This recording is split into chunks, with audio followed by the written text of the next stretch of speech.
Okay, everybody, welcome. Good morning, good afternoon, good evening. Welcome to another episode of the Boostly Roundtable. And today we are going to be talking about a very important part of all of your businesses. It's what powers it in the background. We're going to talk about property management software, otherwise known as PMS. This is a freestyle. I'm going off the dome. Ready for my close-up? Good looking. Let me tell you, get more bookings. Oh, that'd be nice. Giving me tips, tools, and advice. Yeah, you're gonna get them, hon. You're gonna sit back, listen to Mark Simpson. Whoa, having a blast. Gonna get it on the Boostly podcast. Boostly like Bruce Lee, cause it's so hard and the T is loose leaf. Making up those rhymes, don't write it, just do it loosely. If you want my respect, you better put direct. Here are the words in the podcast, that's what comes next. Okay. Welcome everybody to another episode. Now what I'm going to do is we've got some esteemed guests with us today, some lovely people from the world of STR, short-term rentals, we're from the world of property management software. We've got a nice little collection here. So what I would like everybody to do as you are tuning in, whether you're watching this on the live or whether you're watching it on the replay, just let us know where you're watching from. Also let us know the name of your business, give your hospitality a little bit of a pitch and a promote, and do it all in the comments, whether you're watching on Facebook or YouTube, or even if you're watching back with us live. Just come in and say hi, and also as well, do us a massive favor, just share this video into a Facebook group, share it with a friend, tell everybody about it, because what we're going to be talking about this evening is something that is very important for your business, because you're literally going to spend every single day in one of these things. So what we're going to do is first of all, we're going to introduce our guest experts. We've got a lovely assortment. And then what we're going to do is we're going to dig into a couple of questions. And then as we always do with one of these roundtables, we'll finish with some quick fire questions. But all of my guests, if you could do me a massive favor, we're going to start with David Jacoby of Hostfully. All my other guests and experts that are with me, if you could please mute your microphones when you're not talking, that would be fantastic. So what we're going to do, we're going to start first with Mr. David Jacoby. David? I am. Thank you for asking. My absolute pleasure. If you could please do everybody a massive favor, if you could just give yourself a little introduction, tell everybody who you are, the company that you founded, and what you do, and how you help host, please. That would be lovely. Awesome. Thanks, Mark, for having me on, and thanks for all you do for the community. Excited to reconnect. It's been a while. So I'm president and co-founder of Hostfully, and we help you run your business in multiple ways. So we have two software platforms that are standalone. One is digital guidebooks, and the other is core property management software. We like to call ourselves a property management platform, PMP, instead of PMS, because we don't like saying PMS over and over again. And we do look at ourselves as a platform that's connecting many parts of your business and integrating with many companies. So you can use both our products together, but we also have lots of clients all over the world who have another property management software and use our beautiful digital guidebooks on top of that. Thank you very much. We're going to move swiftly on to our next guest expert this evening.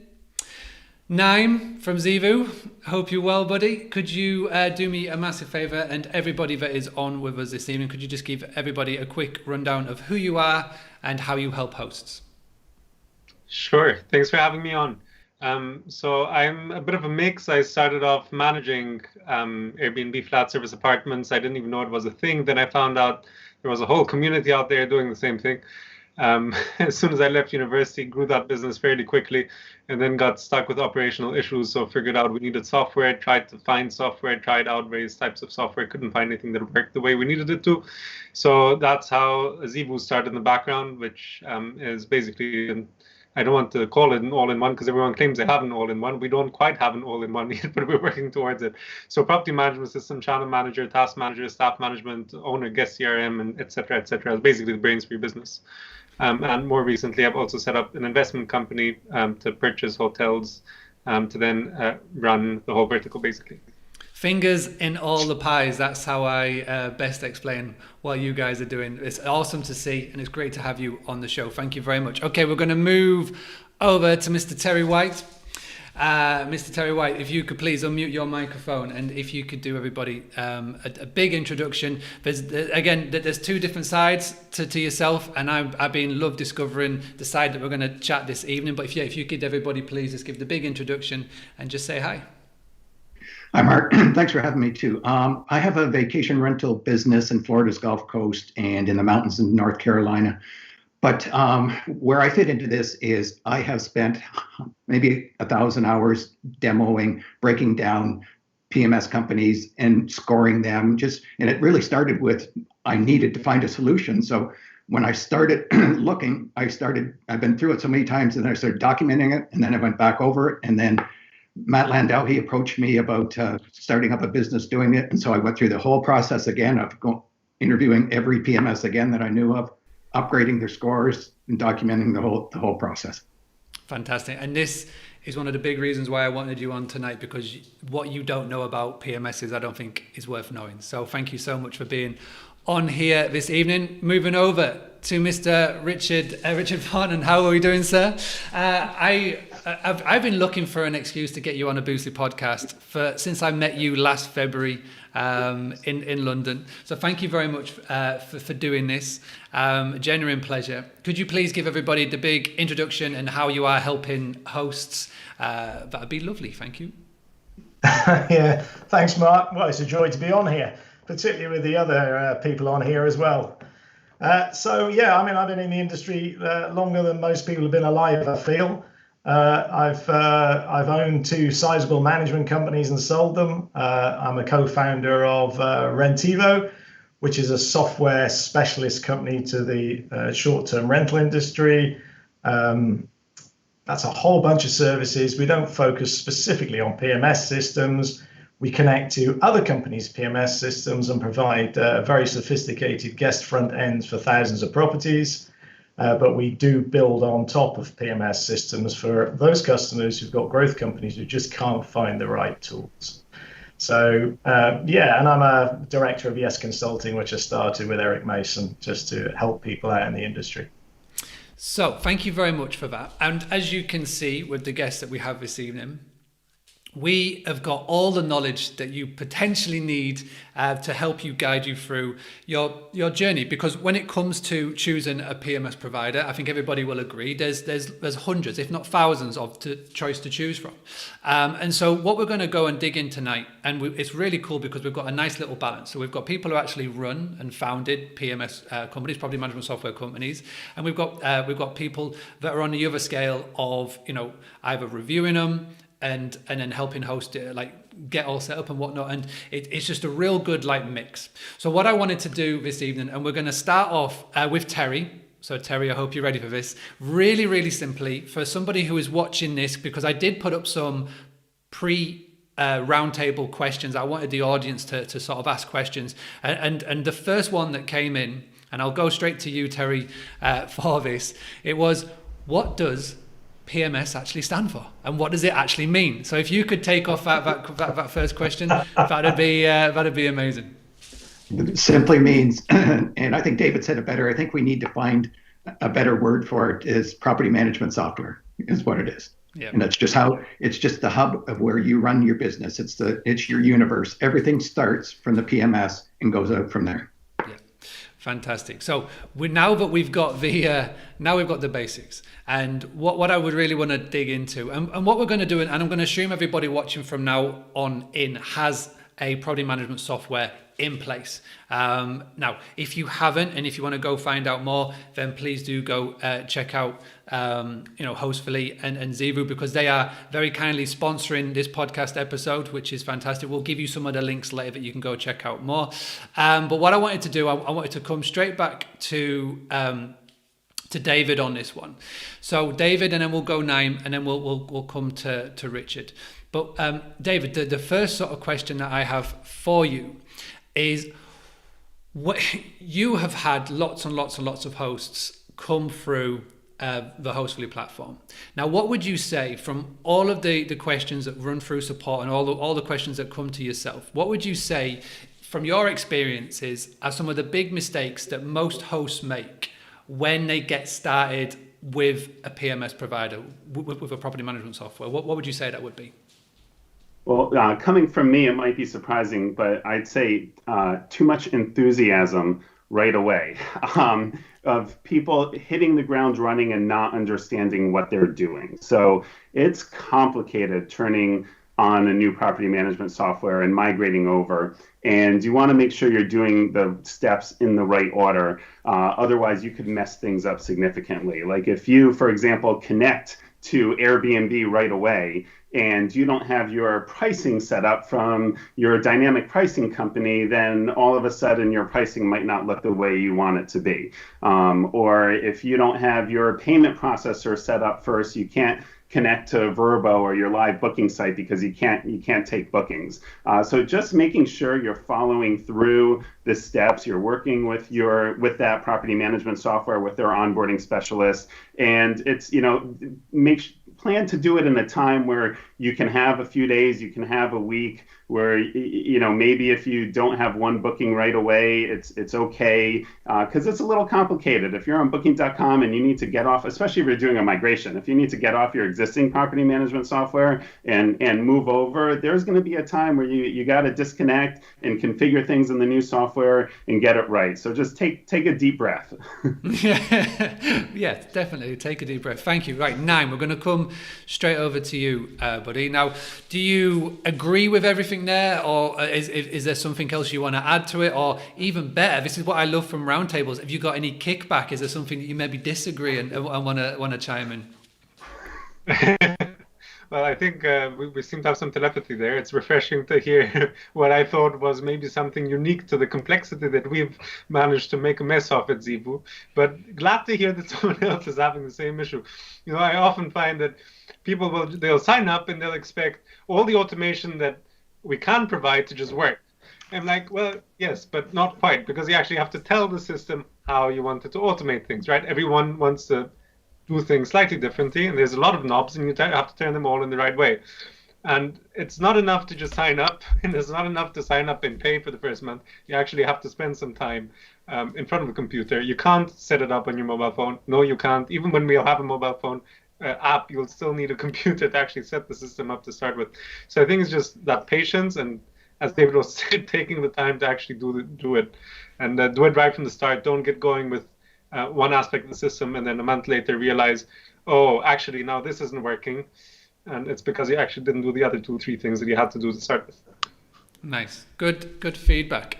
Terry and Richard, I'm just going to sort of, obviously, and I'm going to bring you both on screen here, which is the power of the beauty of this Facebook Live that we are doing.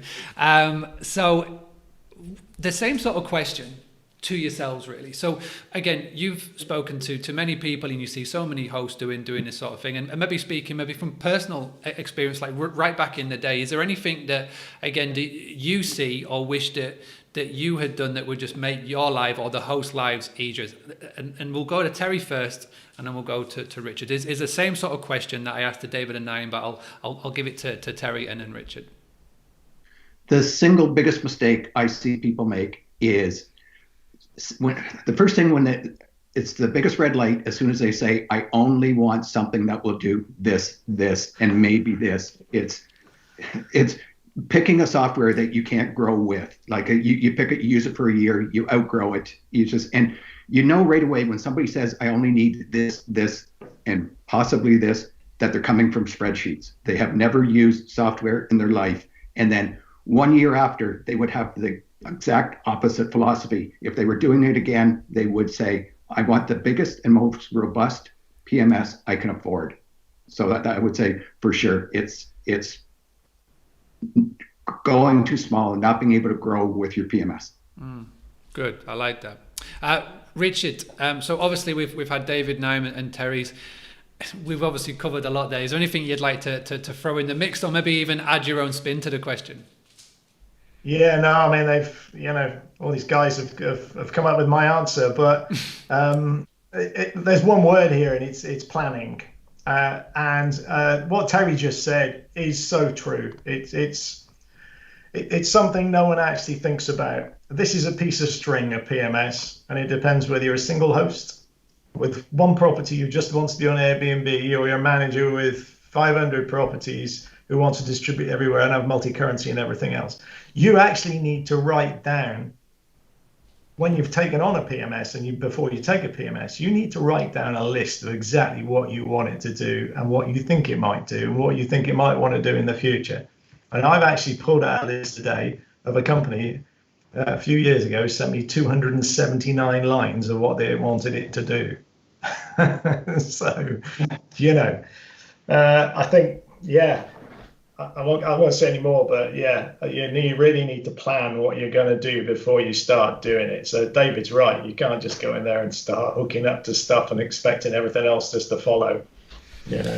So when it does come to, because like I say, there's plenty of choice when it comes to a property management software, and everybody does have different needs. What would you say would be the core and the key sort of decision factors that you would see? So obviously there's going to be lots of people saying, well, I need X, Y, and Z, but from like, if we're going to look at an 80-20 sort of rule, what would be those 20% of factors that normally lie behind 80% of the decision making, in your opinion? Well, for me, I mean, it depends. Who's your customer? First of all, who are you looking at? Are you looking at an urban manager with 2 properties, or a single host with 1 property? Or are you looking at somebody who's got an enterprise level growth business? Because they are wildly different. Well, let's start off. I do like a scenario-based question. I do love a nice scenario-based question. Let's go, and we can mix it up for all of our experts if they'd like to chime in on different ones. Let's go for it's somebody based, let's say a rural area, and they've got say 3 to 4 properties, so not nothing too big, all rental accommodation, and they're sort of coming at this for the first time. So they're choosing like a provider for the first time, 3 or 4 properties. What would you say for them, that sort of person, would be something key to sort of look at? Where should they be sort of deciding what should they be looking? It's not the growth element, it's like just getting started, because I think this is the main sort of question that I see come into the hospitality community. They own the properties, is that right, Mark? Yeah, they own all of them. Yeah. Okay, go on, David. I'd say at a high level, the PMS should not define your process, but rather the other way around. Your process that you have in place, because every property manager, if you've seen the operations for one property manager, you've seen the operations for one property manager. So their process should define the property management platform that they're going to choose. So they should, take a pen and paper out and sketch out what is important to them and how they're going about doing things. And what do I mean by that? Dynamic pricing, or cleaning, or insurance, digital guidebooks, and then what are they going to get out of the property management software versus what are they going to use to integrate? So taking that one clearer example, if they are using Price Labs or Beyond Pricing or Wheelhouse, and they love that, then the pricing features and flexibility within a property management software is less important because you're doing all the configuration in Price Labs or Beyond or Wheelhouse. On the flip side, using your example, Mark, if it's a smaller property manager with 3 properties, maybe they have their own cleaner and they don't have complex cleaning needs, so they might not need a breezeway or a Properly or a turnover B&B. So the property management software, what kind of basic cleaning module do they have, and does that work for them? And they don't need a complex cleaning module. So understand what their process is and understand what other software they're going to use. And the property management platform is almost the last decision. Everything should kind of fall into place and make that decision easy once you figure out what that process is. That's a very good answer. Does anybody else, because we're all on camera now. Go on now, get the hand up, I like that. I did some agreeing earlier, so I'll do some disagreeing now just to keep things a bit more interesting. I'd actually say that a lot of people in that size don't know what they want and they don't know what they need. So we have people coming up saying, I want to automatically process the payments for Booking.com. And we say, well, actually, sorry, we don't do that. And that's how I do it. I don't want you to do it your way. So 3D secure links are a must if you want to avoid chargebacks. Now, you might not know it, but you need it. So in some aspects, I agree that you shouldn't be adapting your business too much around limitations that a PMS has, but you should be able to detect when a PMS is actually guiding your business along a path that will allow you to grow sustainably and safely. Yeah, I do like. Go on, Richard. Yeah, no, I'm completely in agreement with both of those statements actually. But it sounds like what you've just constructed is somebody who's new to the business. They've got some properties. They want to start in this business, and it invariably starts with the same question, and it is, well, I need to get bookings. How do I get bookings? Oh, well, I'll just put it on Booking.com, VRBO, and Airbnb, and I'll get bookings. So I don't need to do anything else, do I? And as we're just seeing, this is a piece of string. So it's the synchronized inbox is the big thing as well. I want everything on my phone. I want all the inquiries in on my phone. I want to deal with them on my phone. Do I need anything else? Well, as David said, yeah, you got cleaners. How are you going to talk to your cleaners? How are you going to schedule your cleaners? Oh, I've heard about dynamic pricing. What's dynamic pricing? I need that too. Oh, I missed that. Oh, that's not in my PMS. And I come back to this list. And you could do this, Mark. You could create a big list of planning for people to identify what they actually need in the future. Because as Terry said, you're not going to just stick there with 4 properties and expect just bookings to come in and everything's going to be hunky-dory, because it's not. This is a full business. Mm-hmm. No, I like that. Terry, now you have reviewed them all. Is that a fair assumption to make? Or No. Well, There's some that I have not seen. Yeah. Well, I think it'll be a never-ending list to keep up with, because they pop up so quickly. So let's just dial into the ones that we haven't. Obviously, you review them for the Keystone Awards. Is that, have I pronounced that right? Yeah. So we got the Keystone Awards. So how many years has the Keystone Awards been running for now? Is this the second annual one? Have you been doing it for a few? This will be the second one, and it was, I don't even know how it ever got born to start with in the first place. It was really Matt's idea, and this is the second one. Yeah, so we just started it last year. So for those who don't know, Mr. Matt Landau, founder of VRMB, and again came to Terry with an idea, ran with it. The winner of the first annual PMS is sat in our audience here, Mr. David from Hostfully. Is that correct? There we go. So he's going for he's got a young gun above me. We'll be competing for that. So when it comes to your service and like not your service, but like the Keystone Awards, what are the key factors that you look into? Because I've already seen in the live comments somebody saying that everybody needs a different X, Y, and Z. So it's really good that there's somebody out there that is helping put all this together. What are some of the key factors that you personally look at when deciding these overarching awards? Okay, so I should maybe try and explain how the Keystone Awards came to be. That we built our own software for people to go in and how to choose the right property management software, just like what you guys were talking about. Regardless, maybe you have 3 or 4 properties, maybe you have 3,000 or 4,000. So we built our own software, and then out of that, we started seeing trends. What was the best for somebody with up to 20 properties, somebody up to 50 properties, somebody up to 300 properties. So we just seen a whole bunch of trends. So we just decided we would create this awards program, just recognizing the strengths of these PMSs. So that's got, and then what we look for, what I look for is the question that you're asking, what am I looking for in a good PMS? Yes, that's it. Okay. That's it. And in my very long way around of asking it, yes. Okay, so the very first thing I look at in a PMS is distribution. And I can predict through our algorithm, I ask one question, and that question is, tell me how many channels you connect directly to. I don't want to hear anything about channel manager. I want to hear how many channels you connect directly to. If it's, I can predict within 95% accuracy, if it's 4 out of the big 5, which is Booking.com, Expedia, HomeAway, VRBO, TripAdvisor, and Airbnb. If they connect to 4 of those, they will, in our algorithm, they will score right around 100.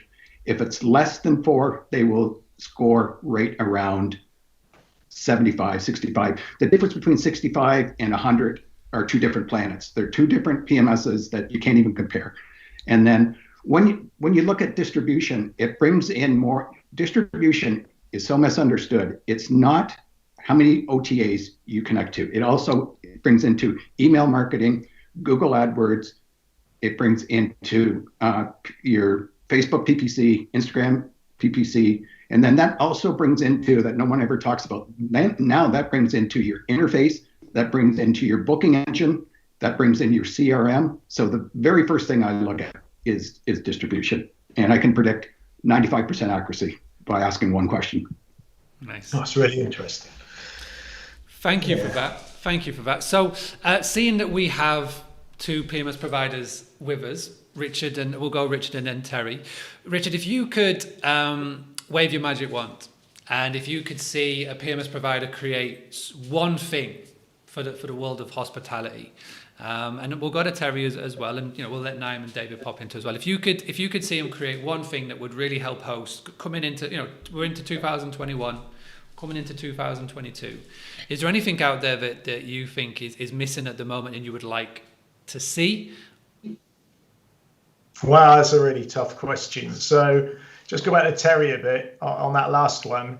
That was really interesting to me, because at scale, some of the really important parts of the PMS is financial management and distributed financial management through marketing partners, et cetera, multi-currency, multi-language, all this sort of stuff as well. What would I like to see? Well, again, I think what Terry's just picked up in terms of distribution is de rigueur. It's what everybody wants. They actually need to have a mixed marketing plan, and it fits into everything he just said.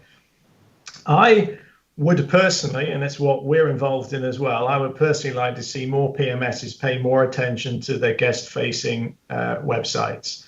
So everything has got to be dynamic, everything through, Elasticsearch like we use, so you get real dynamic data. Your conversions go up, you follow all Google's rules about mobile first, stability, accessibility, I think that's going to become more and more important. I mean, obviously, Mark, you're involved in, hashtag Book Direct. And if you look at the SiteMinder reports today that came out, you will see that the hotels are doing extremely well from that part of their business now. Maybe it's COVID assisted, but I would like to see better API connections. I don't know, I haven't seen the Zivu one, but I know David's up there is outstanding. So well done, David. So yeah, I think that's going to be more important, rather than just saying to everybody, listen, if you want to make a booking, here's a PMS and here's some channels. All you got to do is put it on the channels, the bookings come in and the PMS will do it. And can we change the name from PMS to BMP or BMS, Booking Management System? Because most of them don't actually do property management; they do booking management. I like that. So, I think we may have just started a new name. We're going to be calling it BMS. BMS. I wish you would. Yeah. There we go. So if we can do one thing. Guest face. I like that. Thank you. And it's a really nice answer. And we have officially started a new phrase, BMS. So Naim and David, no more PMS anymore. It's BMS. Terry, again, you've just finished round 2 of obviously the awards, and going to be published soon. Again, whilst doing all the research in X, Y, and Z, if there's anything different from what Richard said, is there anything that you could potentially would love to see a BMS bring in? Is there anything missing, or are you happy that it's all there? It's just a case of doing a few things a little differently. What is your opinion? I really don't like what I see going on in the PMS world right now, and I think they're gonna live to regret this. I think this plug and play thing has gone too far, and it's gone too far in the sense that everybody else is innovating except for the PMS. What they're doing is their greatest claim to fame is you go on LinkedIn or Facebook and, well, we're so happy to announce we have this new integration with so and so. So everybody else is integrating and they're not. And I'll give you an example here. Is Cyrus is a really good PMS, and instead of them just they wanted a cleaning module. They didn't want to go down with the breezeway or the properly or something like that. So what they do, they hired engineers. They built it themselves. Yeah, and then they have their guest, their guest book, their guest portal. They wanted to use it as a real guest portal, so it would rival the guest guides and books that are out there. But they're doing it themselves. And then you look at, I love what I see with Streamline going on here with their it's called RevMax. It's their answer to revenue management, but they're doing it themselves. They're not plugging and playing with somebody. Maxton, they're working on the same thing now. This plug and play thing has gone too far. Yeah, I'm with you on that, Terry. This silo approach to absolutely everything to entrap your customers going forward is not a good move. No. I mean, you need to connect. There are so many experts out there. How many door locks are there? Are these companies going to go and start making door locks, for Christ's sake? Yeah. So, I agree. You plug into the experts who are going to do the best job for you, and you strike deals together and you move forward, and you can pick and choose. You had just mentioned door locks. So there's some things that you cannot expect a PMS to do, and home automation would be one. But I would also say, look at what who's the company that owns Streamline now? It's Inhibit. What's it called? Inhibit. Habits IQ. Yeah. But so you just look at what they've done though. They have what did they do? They needed insurance. Should they get the insurance business? No, the PMS should not get the insurance business. So what they do? They went on and they bought an insurance company. So they bought Rental Guardian. So now they own them. I could see the same thing with a really robust PMS buying a home automation company. So I think the chances are endless what they could do. Yeah, that home automation, Terry. I mean, we've all been looking at Alexas and door locks and everything, but don't you think that your Googles and your Amazons and everybody else are just going to wipe the floor with everybody in home automation at some point, and PMSs are just going to have to hook into the global authorities? Let's face it, Google's not going to be interested in PMSs. They've got 1 billion users of their products. They don't want another 100,000 of rental managers. Yeah, they could. The way I see the market right now, though, is the home automation is definitely the way to go. And could I see somebody purchasing a home automation company? For sure, I could see that happen. Yeah, really interesting. Yeah. Let's bring in, sorry, gents, because I'm just enthralled listening, but let's bring in David and then Naim, because we've listened from the other side. Let's bring in the people who are living and breathing this every day. David, we'll come to you and then Naim. Yeah, it's interesting. The comment Richard said, I think Richard, about some property management software is trapping the client with the modules, and our philosophy is exactly the opposite. Trapping sounds like a bad word, but we feel that we become very sticky if we are able to play in the same sandbox with all the other vendors out there. We don't want to compete with Breezeway and try to outdo them on cleaning management, or Price Labs for pricing, or Operto and Lynx for home automation. So rather, we want to do the core well, as Terry said, distribution. Have direct integrations with Airbnb, with Vrbo, with Booking.com. Be a preferred partner for them. With I guess TripAdvisor. I don't feel like our clients are getting lots of bookings from them lately, but do that core. Have email automation, right? Templates and triggers to automate that guest experience in your communications. Have a great owners portal that all the homeowners can log into and see when their home is booked and how much money they're making. And then have a great API that makes it easy for other vendors to integrate with, so our clients can choose the best-in-class vendors for all these niche software. And that really is where a lot of the innovation is, right, Terry? All these other softwares that are going on. It's amazing to see how the ecosystem over the past 5 years has exploded. So not only be able to have a great API to integrate with those, but also for the more tech-savvy property managers, have an API where they can access their data and do other stuff they want to do. Don't have it be a closed system, but allow our clients to innovate and build off the platform and integrate with a Typeform to send a really cool messaging automation, or innovate with their search words, or innovate with other integrations that they're building, their own dashboards. We have one client who's made some really cool dashboards from our data, and they're about to host it on our integration zone and offer it to other clients now. So now it's becoming this ecosystem where our clients are helping each other out. I like that. Naim? Yes, hello. I think I sit somewhere in the middle. We started off, as I mentioned, we use a number of different property management systems and channel managers linked up together in various combinations to start with. The last one that we were with, shall remain nameless, we somehow managed to get an API authorization to use their API, which was in itself quite burdensome, as was every information of your own data that you wanted to extract, where they charge £100 an hour for a developer to send you an Excel spreadsheet of something you should have fairly easily been able to export yourself. But it got to the point where the cleaning, they just said, well, get your cleaners to log in and read off the calendar. And I was that's just not good enough. We had 50, 60 properties at that stage, and we just had a mistake every day. So I said, let's start off by by building our own cleaning add-on to the system.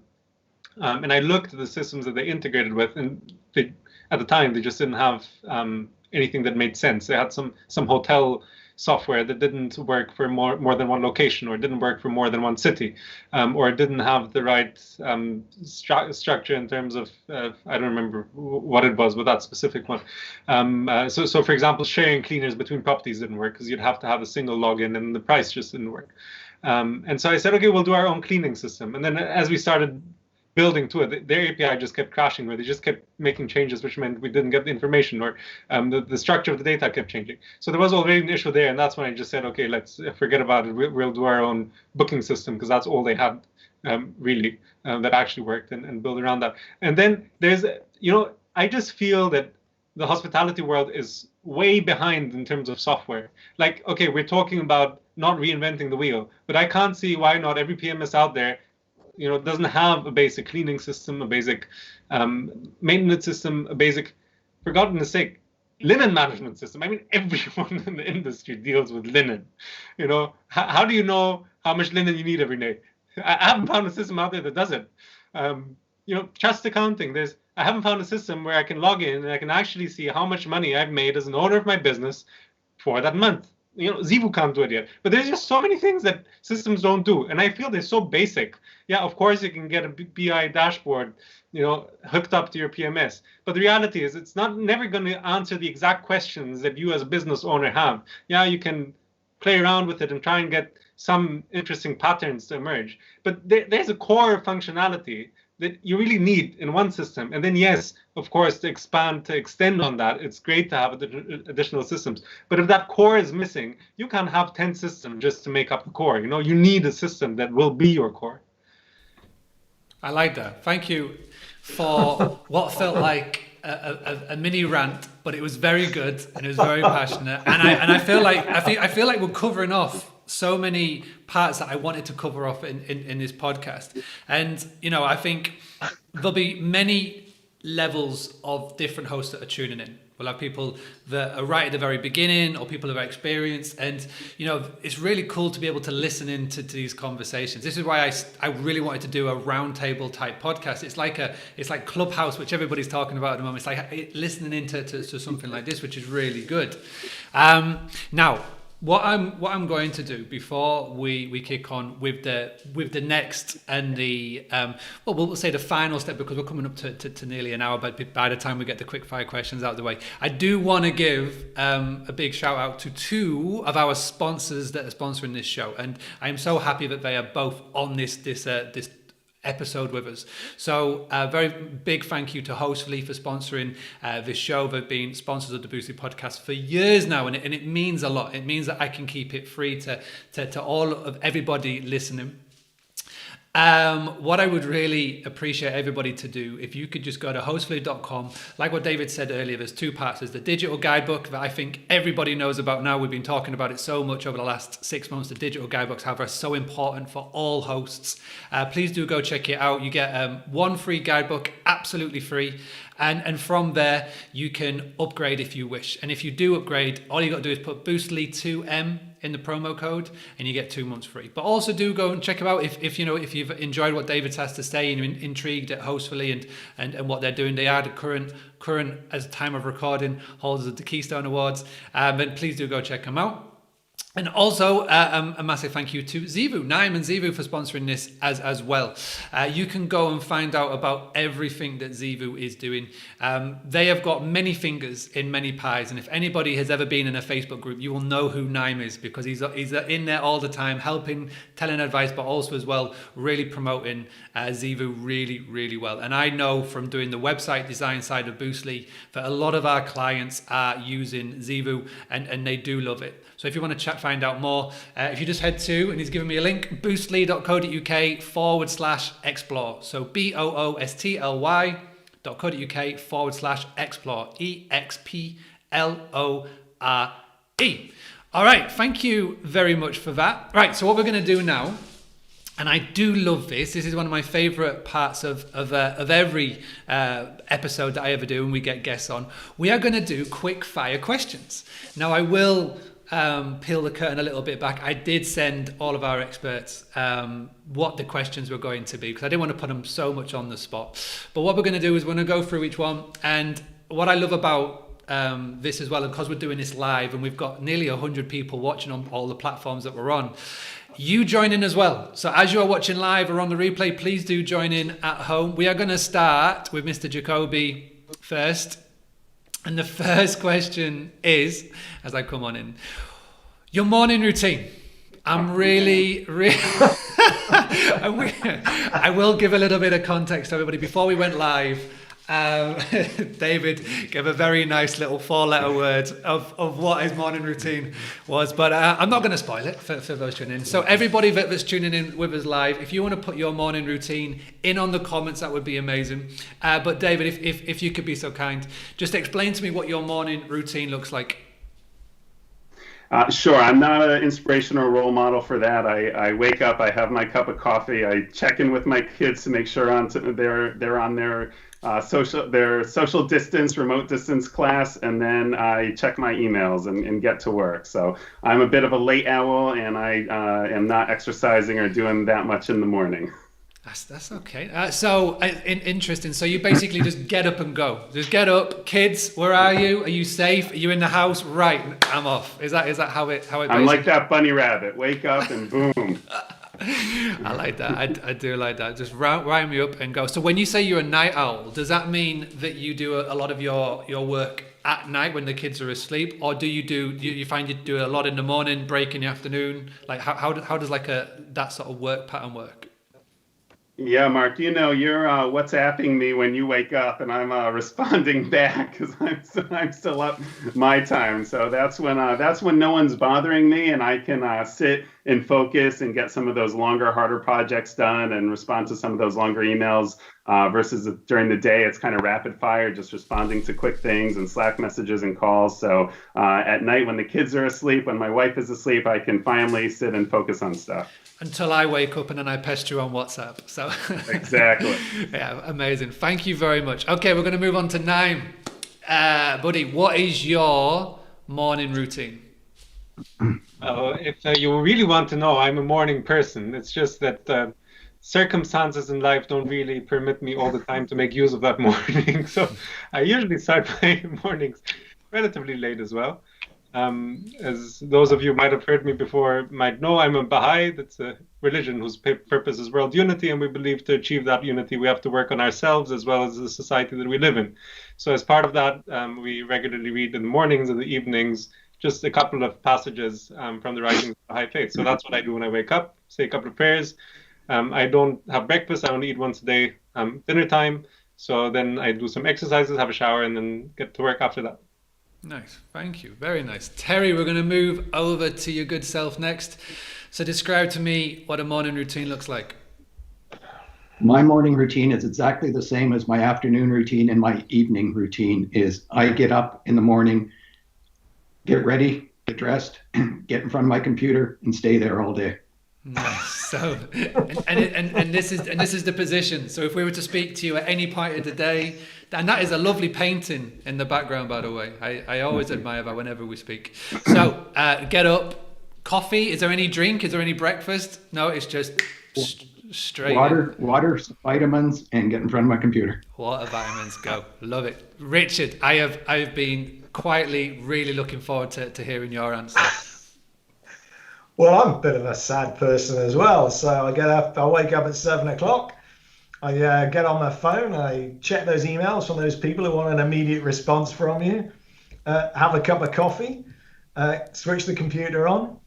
Try and get a bit of space before the dogs are walked, which is like 9 o'clock in the morning, for about 40 minutes. Back to the computer. Get welded to this chair I've been sitting in for the last year. And here I stay. I go past lunchtime. I might eat something at lunchtime. Not eating so much this year because of what happened at Christmas. Another dog walk in the afternoon for 40 minutes. Behind me, you probably see some exercise machines, a rowing machine, and a bicycle. So nice. I get some rugby on in front of the machines in the evening. Get on the rowing machine, do a bit of cycling. Get back on the computer. And my wife appears somewhere in the middle of this every now and then. But she's a workaholic because she's got a photo studio and is constantly doing interior design for holiday rentals. How sad is this life? We just live holiday rentals. Do you always ignore her when she's standing behind you? Say again? Do you always ignore her when she's behind you? Thanks, Dave. You worried me.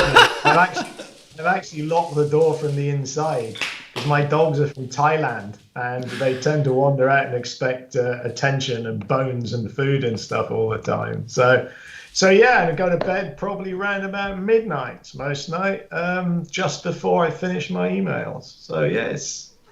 Full day. I like how the office and the gym is the same. It's like you've got the workout right there just in case, and the rugby. What is your team? Your rugby fan? Well, it's Exeter Chiefs, of course, because they're close to me, and they won the league and the European champions. So yeah, well, we got the home internationals this weekend starting. So it's England versus Scotland. So if any of those people out there right now are Scottish, I wish you well.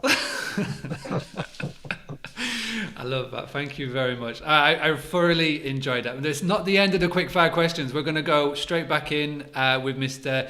David Jacoby. So what is, and this is a bit of a random question. So what absurd, crazy or fun thing do you like to do that anybody else just goes, that's mental? For example, guilty pleasures. And mine is, and I'll give you mine. So I love nothing more than to get a pack of, I don't know if you've got them in America and Canada, but a pack of Tic Tacs mints, small little white box. I just love to neck it all in one go. I don't have one or two. I don't know what it is. Nice. I just like to down it all in one. And that's the big ones, not the little ones, the big ones. My kids look at me just like, Dad, am I going to get one? No, it's okay, not today. And I just go and I just always been my thing. So David, over to you, my friend. Chug.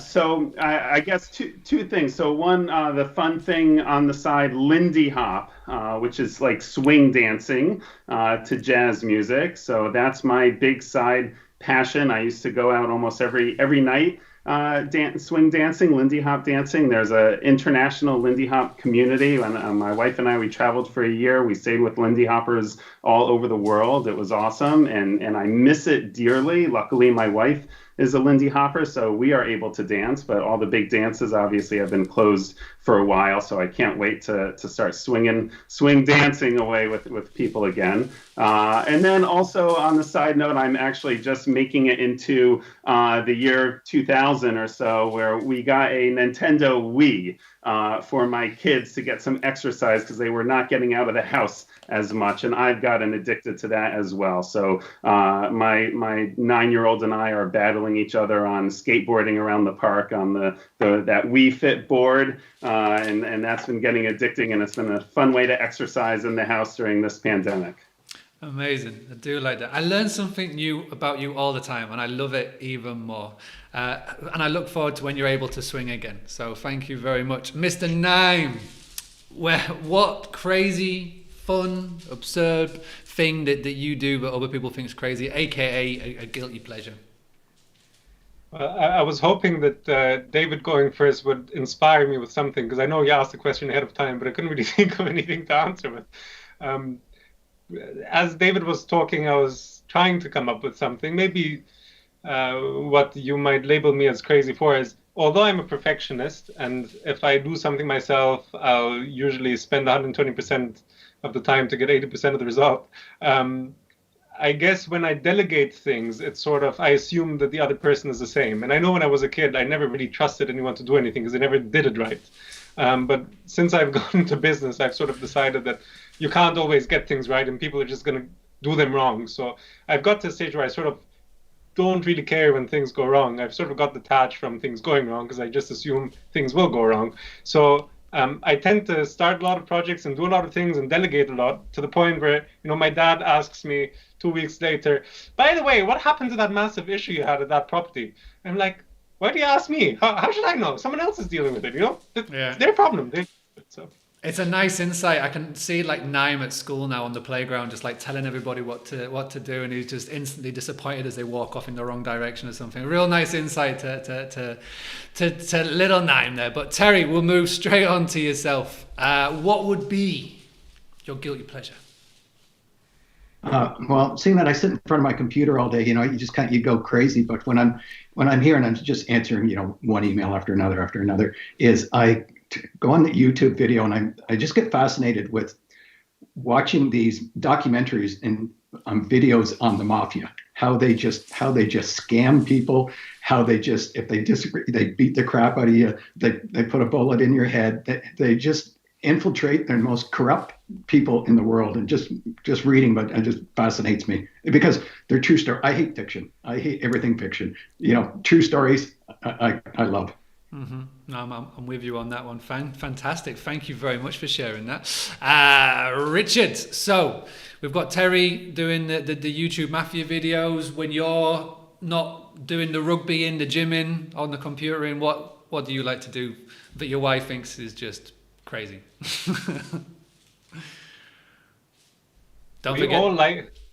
We all like to talk while we do this, don't we? Sorry, you're very hard about this when you pose this question. I live close to the coast, so that's one of three things. So I do a bit of midnight beach running, and then naked, by the way.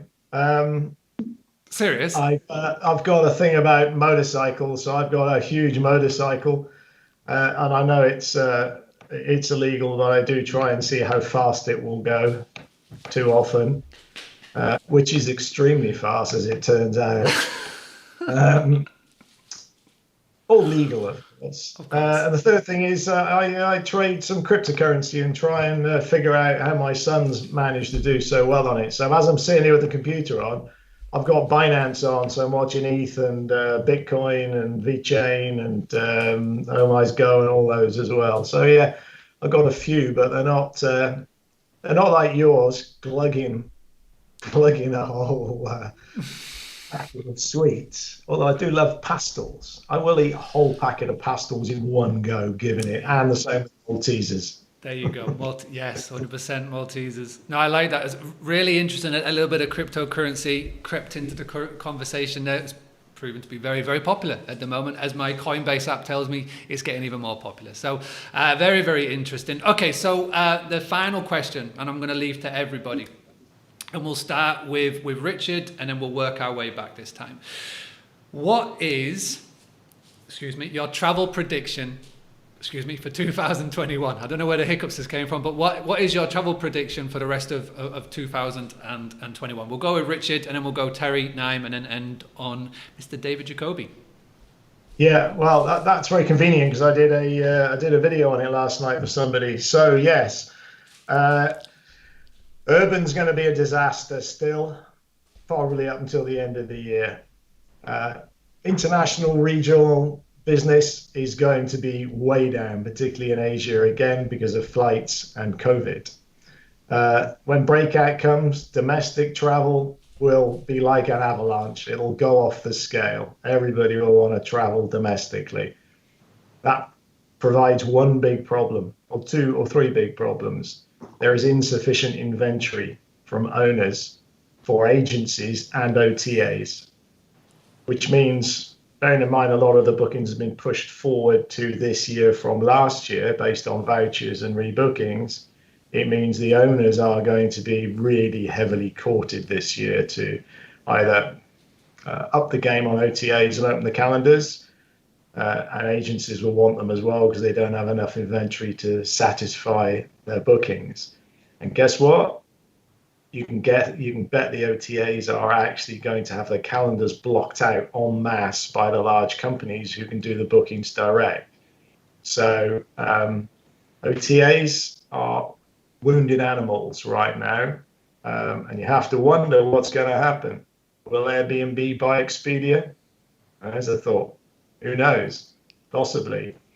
And the final thing is, I think maybe Terry mentioned it. It was the fact that, and David, technology is going to infiltrate. This has been an inflection point. COVID's an inflection point for a lot of this stuff. So technology, the specialist companies are going to accelerate remote entry, remote booking, distancing from people because of COVID.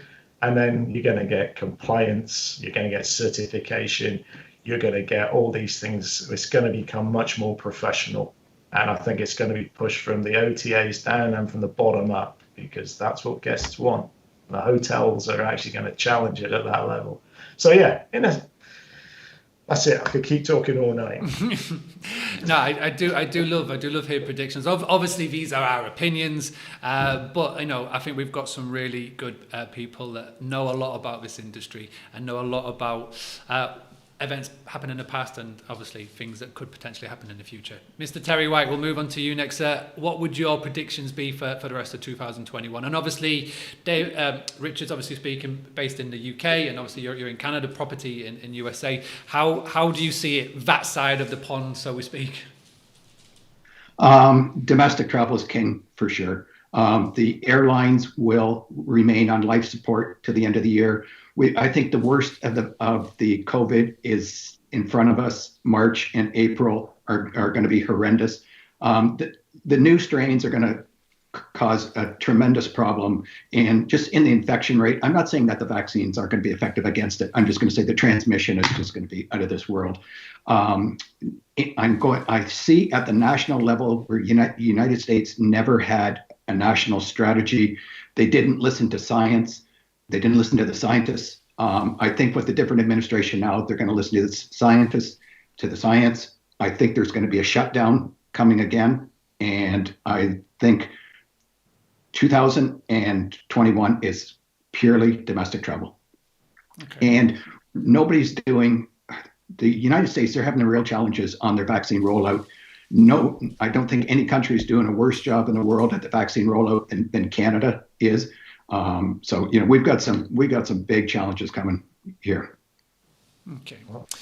Okay. Well, everybody keep safe. That's obviously the main message. But another shout for domestic travel. Naim, we'll go to you, and then we'll go finally to David. Naim, any predictions for 2021? Well, I'd hate to be wrong, so I'll start off by saying what I'm really certain about is that my travel in 2021 will not involve a private helicopter or private jet. Maybe 2022. We'll have to wait and see. But something that actually I wanted to mention earlier, the big five didn't include Google. And I think that over the next year, we will see Google move to the forefront of travel with the launch of a number of interesting things that are coming up. And I hope that independent hospitality providers will rally up and use the tools that are not quite out there yet, but we will be putting out there fairly soon, free for everyone. The only two people who really know about this are Terry and Mark, and you're both on the call, so the rest can hear about it. But Zeebo will be providing completely free access to Google Hotel Ads for anyone who wants to boost their direct bookings. So if we work together and get the inventory on Zeebo Direct and get it out there, as I think Richard was mentioning, we'll be able to block the inventory on all the OTAs and just get booking engines working, direct bookings flowing. Yes, I think just to reiterate what a lot of people said, direct bookings are going to be very, very powerful. We are obviously recording this on the 2nd of February live.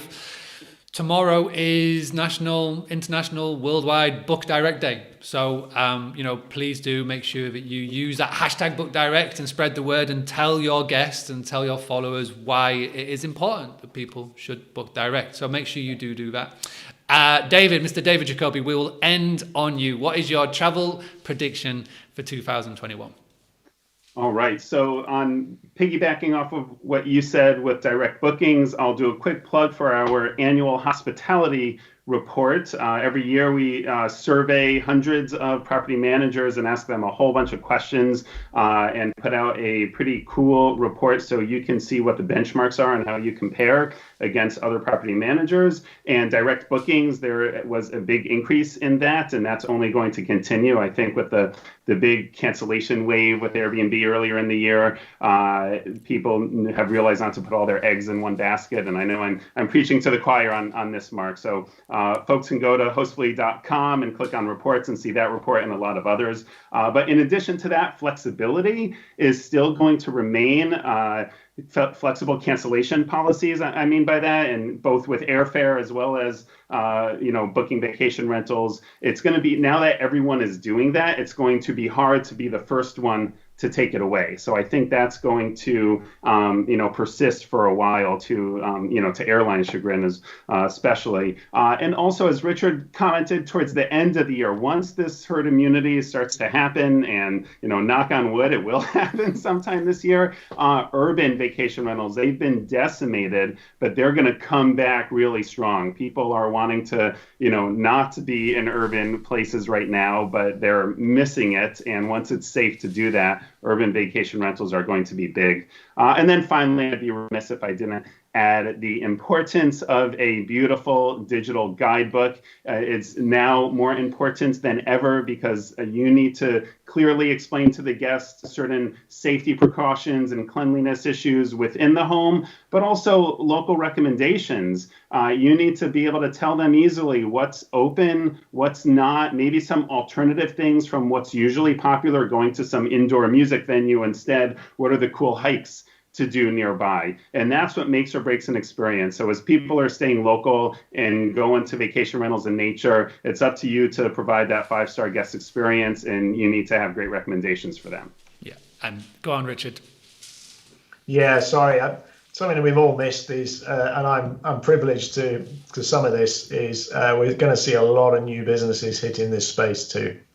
So there's a whole bunch of new business models out there, eco-friendly ones. We're seeing a lot of verticals coming in as well. Major companies looking to use their hospitality programs to accelerate their income for this year. So they're going to be nibbling away at everybody. And that means you need aggregated data, aggregated properties as well. So we're going to see a lot of that, I think. Well, it's a big industry, and we are in it. We are definitely at the forefront of a lot of people's views and opinions, and I think that it's been fantastic to do this. And if you have enjoyed this, and if you want to see us do another one of these roundtables, and please let me know in the comments. If you're watching live, do me a massive favor and just hit that thumbs up button as fast as you possibly can do, and say thank you to all of our guests. You've just had a bit of an exclusive tonight from Zeebo, from Nime, about the Google Hotel Ads. If you want to find out more, he was very vague in what he said, but it was very, very cool. So if you want to obviously find out more, you need to go to boostly.co.uk/explore. It'll take you to a page, and then you can contact the team from there. Now, before we finish, and before I let the guests come back on one more time and just say how you can keep in touch, how you can find out more about what they're doing behind the scenes, if you could do a massive favor whilst you are watching this video, whether it's live or on the replay, what I would love for you to do is two things. Number one, hit the share button. So if you're watching on Facebook, there is a share button. Please go share it into Facebook groups. Go share it on your personal wall and just tell other hosts about what we're trying to do here, how we're helping. And I think this is ideal for anybody who is currently got a PMS or looking to get a PMS. I think there's so many different factors to it, and I think we've covered a lot tonight. Also, what I would love for you to do, and we'll do a little competition. I've got some Boostly goodies to send to one lucky person in the post. I've got all of the esteemed guests on the screen right now. What I would love for you to do, if you're watching on your phone, take a screenshot. If you're watching on a computer, take your phone out, take a picture, and then go and post it on Instagram stories or Instagram, and then just put @Boostly UK, just as David's doing it, @Boostly UK, and hashtag Book Direct. Because I really want to get the attention to hashtag Book Direct going over the course of the next 48 hours. It's something that I can do quite well, is get a lot of attention to something very, very quickly. So what I would love for you to do, go and post it on Instagram stories, hashtag Book Direct, @Boostly UK. You need to do the @Boostly UK so I get the tag. And if I get the tag, I'm going to pick one person over the course of the next 24 hours. And this is only for those who watch live. And I will send you some Boostly goodies in the post. All right.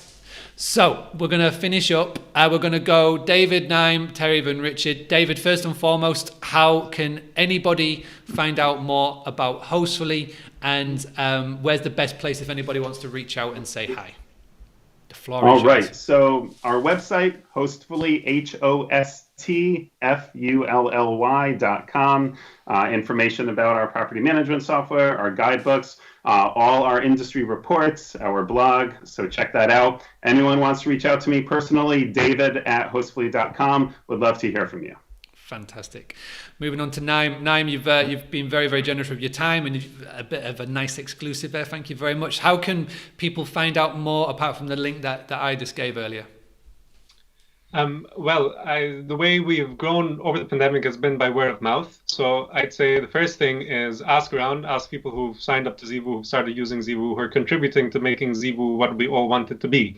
And if you want some generic information, of course, you can come to our website, zeevoo.com, or if you want to have the special information, you head over to boostly.co.uk/explore.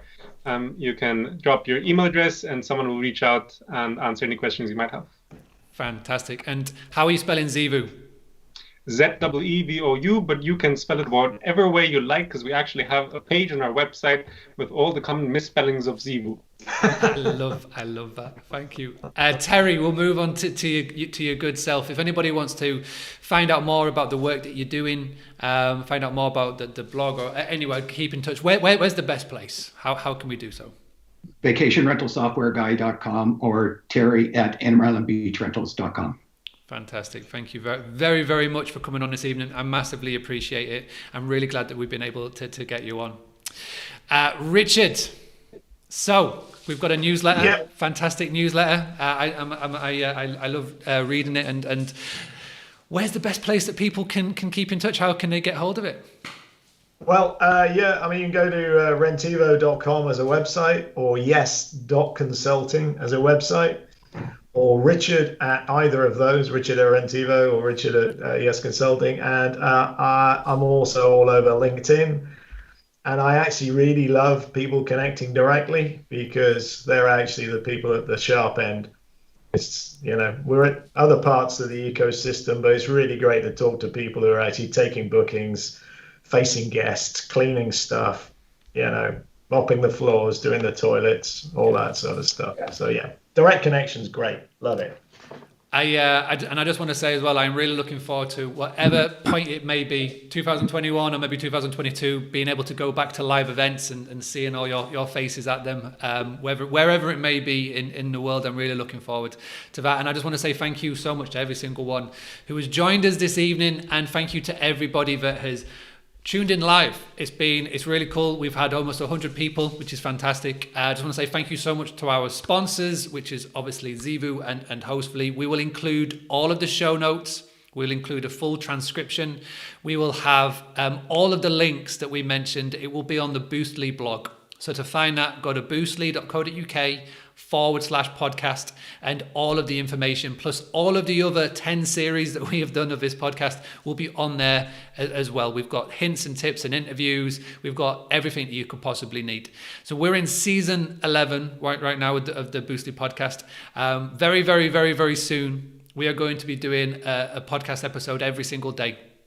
So you can get your Boostly fill, whether it's on your phone, computer, tablet, wherever you may be, or whatever social media. We're going to be ramping up the amount of free content that we put out there to help the hosts and guests. So for everybody here, thank you so much. And we shall see you very, very soon for another episode of the Boostly podcast. And it may even be tomorrow. Depends on how quick my editing team can work. So thank you very much, and we shall speak to you all soon.